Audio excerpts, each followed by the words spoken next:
All right, like you said, I'm Betsy Miller. I got furloughed during the pandemic, so I have been a full-time mom for 5 months. Actually, no, I've been a full-time alcoholic for 5 months. Yeah, that's right.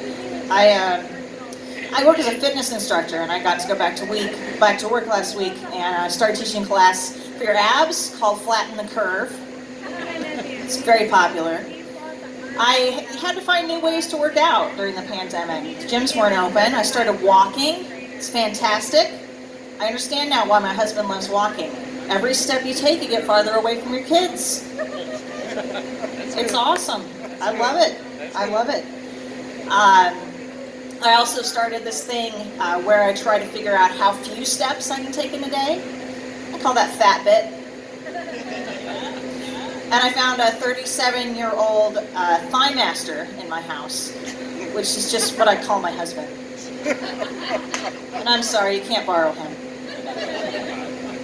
Things really changed during the pandemic. At the beginning, I was like, we have to hop on the internet to go to church? And then last week, I was like, I have to put on pants to go to church? Good grief. At the beginning of the pandemic, I would say to my kids in the morning, no, you can't have fruit snacks for breakfast. But this morning I was like, I think there's some chocolate chips on the floor of the pantry. You guys go, I'm going back to bed. What's wrong with that, right? I mean, I feel like we go overboard with kids' safety. I thought this was crazy. I learned that you're not supposed to put like those heavy coats on your kids in the winter and strap them in their seatbelt because it creates an air gap between their skin and the seatbelt. So I was just like, this is crazy. I'm just going to make everybody ride naked in my van, which is great. It's very safe, and we get excellent service at Starbucks drive-thru. So win-win. I've been around my family this whole time and not a lot of other people, so everybody I interact with I call by a pet name.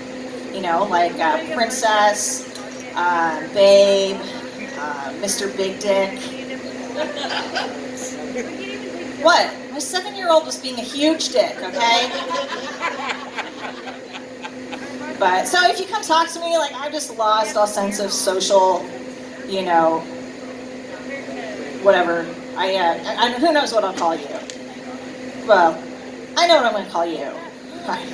Princess.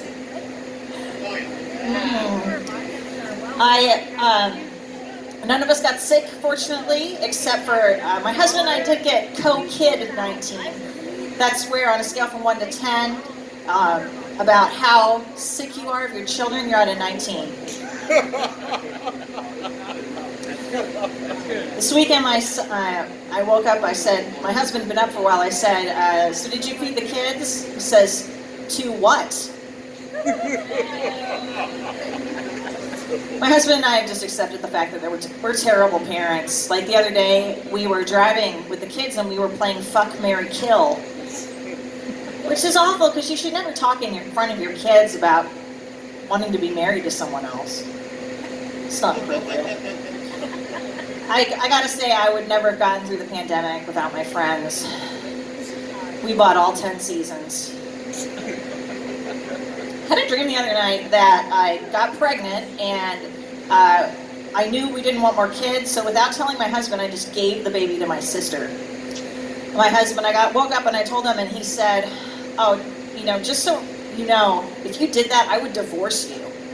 I said, oh, why would I give our kid away? He said, no, if you got pregnant, I would divorce you. I totally get it now. 'Cause I had terrible postpartum depression after my last kid, which is not a real depression, but it's just like when it takes you 10 months to realize you've made a horrible mistake. I'm sorry, it kind of sounds like I don't like being a parent, and honestly, that's just accurate. I had an IUD put in last year. My husband was very confused. He said, you had a bomb put in your uterus? And I was like, yeah, that's how badly I don't want more kids. But then I said, no, sweetie, you're thinking of an IED. An ED is a bomb that makes you wish you'd never been born. An IUD is a birth control that makes that wish a possibility.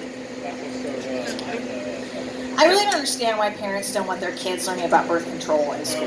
I think that it's a great idea because when my son's a teenager and he's about to have sex, I want him to picture his 65-year-old health teacher putting a condom on a banana. Because, that's just the anti-Viagra. It's perfect. I have a friend who was homeschooled, and we think he was never taught about the existence of sex, which is a big problem because he's engaged. And on the one hand, I'm like, his parents are terrible people. But on the other hand, I'm like, his parents have played the greatest prank of all time. We've got to hand it to him. But I think it could backfire because, if they never told him anything about sex, they never told him not to do it. So maybe he and his fiancée have just been doing it this whole time. They didn't know what it was called. Maybe they thought it was called, knitting. And he's there thinking, gosh, I don't understand why more guys aren't into knitting. My favorite time of the week is knitting with the church ladies. And then Christmas comes, he hands his parents a gift. He says, I knit this for you. It's their first grandchild. So that's what you get for not educating your kids. I've been getting a lot of telemarketing calls lately. And the other day I got one from my own phone number. They can do this now. They can send you any caller ID that they want. I thought that was pretty cool. I always answer because, what if it's me calling from the future? But I think that'd be a great prank. We have some very basic, boring telemarketing scams. Your car's out of warranty. There's no warrant for your arrest. Your kid's got a concussion. Come pick them up at school. It's ridiculous stuff. So I want to get a call from my own number that says, hey, it's the mafia. We've put your feet in cement blocks. I'm going to throw you in the river unless you send us $5,000. At which point I would be like, what river? Like the Platte?